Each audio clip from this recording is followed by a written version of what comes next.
പലരും കംപ്ലൈന്റ് ചെയ്യുന്ന ഒരു കാര്യമാണ്, അവർക്കൊരു മനസ്സിനൊരു കൺട്രോൾ കിട്ടുന്നില്ല, അവർക്ക് അവരുടെ ദേഷ്യത്തിനെ നിയന്ത്രിക്കാൻ പറ്റുന്നില്ല, അല്ലെങ്കിൽ ആ ഒരു നെഗറ്റീവ് തോട്ട്സിനെ കൺട്രോൾ ചെയ്യാൻ പറ്റുന്നില്ല, ഒരു ഇമോഷണലി ഭയങ്കര വീക്കാണെന്നൊക്കെ.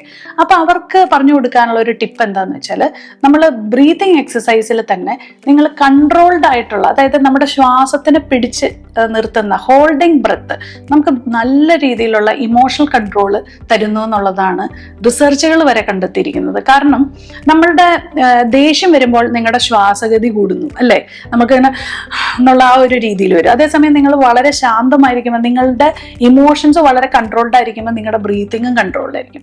അപ്പൊ ഈ ബ്രെത്തിനെ തന്നെ നമ്മൾ നല്ല രീതിയിൽ ഹോൾഡ് ചെയ്യുന്ന ഒരു ഇതിനെയാണ് കുംഭക എന്ന് പറയുന്നത്. കുംഭക പ്രാണായാമം എന്ന് പറഞ്ഞാൽ നമ്മൾ ഹോൾഡ് ചെയ്തിട്ട് ചെയ്യുന്ന ബ്രീത്തിങ്ങിനെയാണ്. അതായത് നമ്മൾ ശ്വാസം എടുക്കുന്നു, അതായത് അതിന് ഹോൾഡ് ചെയ്ത് വെക്കുന്നു, അത് കഴിഞ്ഞ് എക്സൈൽ ചെയ്യുന്നു, വീണ്ടും ഹോൾഡ് ചെയ്യുന്നു.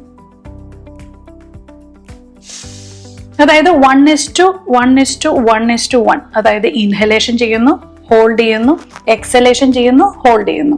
ഈ രീതിയിൽ നിങ്ങളൊന്ന് പ്രാക്ടീസ് ചെയ്ത് കഴിഞ്ഞാൽ നല്ല രീതിയിലുള്ള മൈൻഡ് കൺട്രോൾ മാത്രമല്ല, നിങ്ങളുടെ ലങ് കപ്പാസിറ്റിയും ഇംപ്രൂവ് ചെയ്യുന്നുള്ളതാണ് ഈ ഒരു വേഗൽ നെർവ് സ്റ്റിമുലേഷൻ.